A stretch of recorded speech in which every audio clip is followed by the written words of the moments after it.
السلام علیکم ورحمۃ اللہ۔ ناظرین، خوشگوار ازدواجی زندگی پر گفتگو کے آخر میں تعلیمات اسلام اور حقوق زوجین پر مختصر ترین فکری خاکہ کی صورت میں چند معروضات پیش خدمت ہیں۔ تعلیمات اسلام اور حقوق زوجین پر غور کریں تو عقل و دانش والوں کے لیے آج مغربی معاشرے کی تباہ حال معاشرت، جسے وہ ترقی کا شاخسانہ سمجھتے ہیں، میں درس عبرت ہے۔ جہاں 30 سال تک عورت مختلف مردوں کا دل بہلاتی ہے، کچھ عرصہ ایک مرد کے گھر میں اور کچھ عرصہ دوسرے کے گھر میں، یوں ہی جب مردوں کے لیے اس میں کوئی کشش نہیں رہتی تو پھر در بدر کی ٹھوکریں کھاتی کسی اولڈ ہوم میں رہ کر مر جاتی ہے۔ اسلام دین فطرت ہے، لہذا اسلام نے معاشرتی حسن قائم رکھنے اور معاشرتی نظام کو بگاڑ سے محفوظ رکھنے کے لیے نکاح کا طریقہ رائج کیا اور اس کا حکم دیا، فَانكِحُوا مَا طَابَ لَكُم مِّن النِّسَاءِ، تو نکاح میں لاؤ جو عورتیں تمہیں پسند آئیں۔ اور پھر قرآن نے مرد و عورت کے حقوق و فرائض کا تعین بھی کر دیا تاکہ کوئی تجاوز نہ کر کے کسی کے ساتھ زیادتی کا مرتکب نہ ہو۔ تاریخ کے اوراق گواہ ہیں کہ دور جہالت اور خاص طور پر عرب معاشرے میں عورت بیوی کے روپ میں جوتے کی نوک پر رکھی جاتی، مگر میرے آقا نے بیوی کو مسند محبوبہ پر بٹھایا۔ رسول اللہ صلی اللہ علیہ وسلم نے نکاح کو اپنی سنت قرار دیا، النکاح من سنتی، اور بلا عذر شرعی اعراض کرنے والے کو اپنی امت سے خارج ہونے کی وعید سنا دی، فمن راغب عن سنتی فلیس منی، جو شخص میری سنت سے اعراض کرے وہ مجھ سے نہیں۔ اور نکاح کے بعد رشتے کی مضبوطی کے لیے میاں بیوی کو حقوق و فرائض کی مضبوط ڈور سے باندھ دیا گیا تاکہ یہ تعلق بغیر کسی الجھاؤ کے آسن اور خوشگوار انداز میں قائم و دائم رہے۔ گویا یہ نبی رحمت صلی اللہ علیہ وسلم کی تشریف آوری تھی کہ ظلمت و جہالت کے اندھیروں میں غرق اس چمنستان دہر میں بہار آ گئی، اور ایک شاعر نے بڑی کمال خوبصورتی سے اس نور محمدی کے پھیلنے کی عکاسی ان الفاظ میں کی کہ نہ خرد کی روشنی تھی، نہ نظر کی آگاہی تھی، تیری رہبری سے پہلے یہ جہاں جہاں نہ تھا۔ جی ہاں ناظرین و سامعین، حقوق زوجین کو جامعیت اور اختصار کے ساتھ ہم اس اول تعصم ملاحظہ کر چکے۔ آئیے اب اس حوالے سے نبی رحمت کے ازواج مطہرات سے حسن سلوک کی ایک جھلک دیکھتے ہیں، اس سے رہنمائی حاصل کرتے ہیں۔ روایت حدیث میں ہے کہ حضرت خدیجہ رضی اللہ عنہا نے سیدہ فاطمہ کو بھیجا کہ جاؤ حضور سے وہ چادر لے آؤ جو انہوں نے اوڑھ رکھی ہے۔ حضور نے چادر عطا کر فرما دی، مگر ساتھ خود بھی تشریف لائے اور گھر آ کر پوچھا، خدیجہ خیریت تو ہے؟ چادر کیوں منگوائی؟ عرض کی کہ آقا بخار شدید ہے اور لگتا ہے یہ جان لیوا ثابت ہوگا، میں چاہتی ہوں کہ مرنے کے بعد مجھے اس چادر کا کفن دیا جائے۔ میرے آقا نے فرمایا، خدیجہ یہ چادر کیا ہے؟ لو اردت جلدی لا آتیتک، تم میری جلد بھی مانگو تو وہ بھی اتار کر میں تجھے دے دوں۔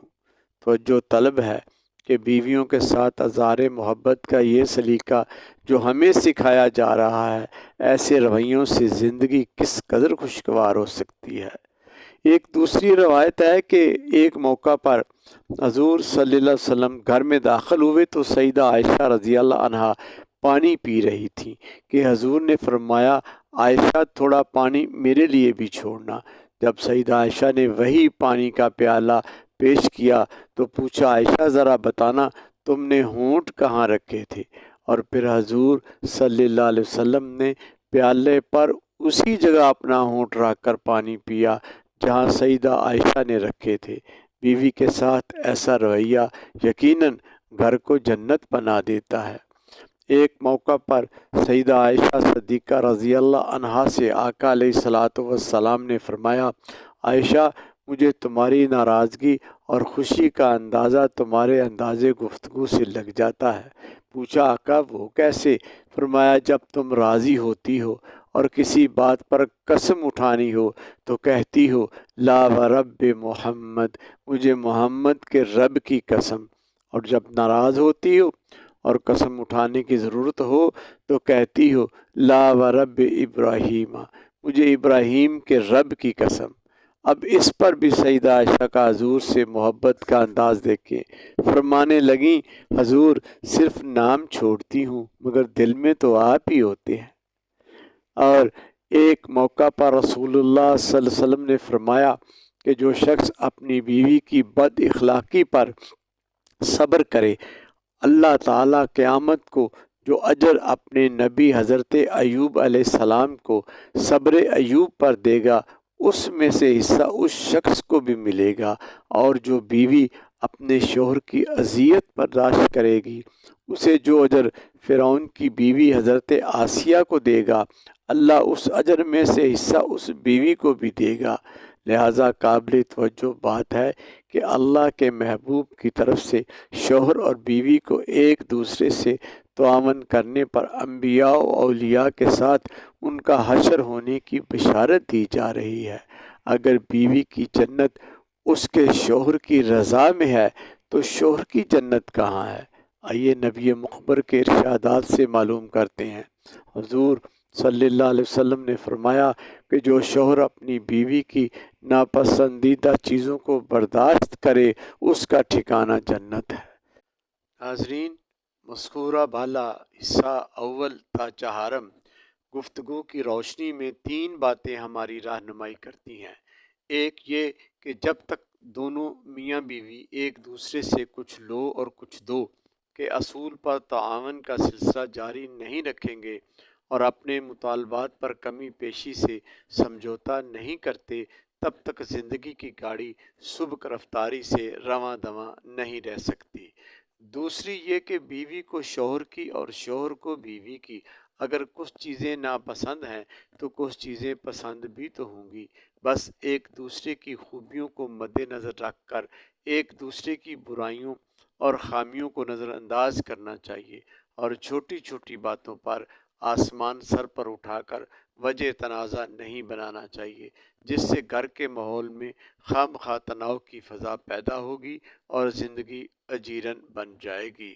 اور ناظرین، تیسری بات یہ کہ اگر کبھی عورت کی غفلت اور غلطی پر سرزنش کرنی پڑے تو جسمانی تشدد سے گریز کیا جائے اور فہم و تفہیم سے معاملہ حل کرنا چاہیے، اور جب کسی طور بھی معاملہ حل نہ ہو تو اسے آزاد کر دیں، کیونکہ یہ حق بہرحال اللہ نے اسے دیا ہے۔ سوچ کو مثبت رکھیں، مفاہمت اور مصلحت کا شعار اپنائیں، یہی زندگی کو پرسکون گزارنے کا راستہ ہے۔ خلاصتاً یہی کہوں گا کہ میاں بیوی کو یہود و ہنود اور نصارہ کی اسلام سے متصادم تہذیب و کلچر سے محفوظ رہنا چاہیے اور اپنی اولادوں کو محفوظ رکھنے کی حتی الوسع کوشش کرنی چاہیے، اور دین اسلام کے نصب العین کو مد نظر رکھ کر معمولات زندگی گزارنے چاہیے، کیونکہ بالفاظ اقبال اپنی ملت پر قیاس اقوام مغرب پہ نہ کر، خاص ہے ترکیب میں قوم رسول ہاشمی۔ اللہ تعالی ہمیں اپنے اپنے مقام کو سمجھنے اور اپنی حیثیت کے مطابق عمل کی توفیق عطا فرمائے۔ آمین یا رب العالمین بجاہ النبی الکریم۔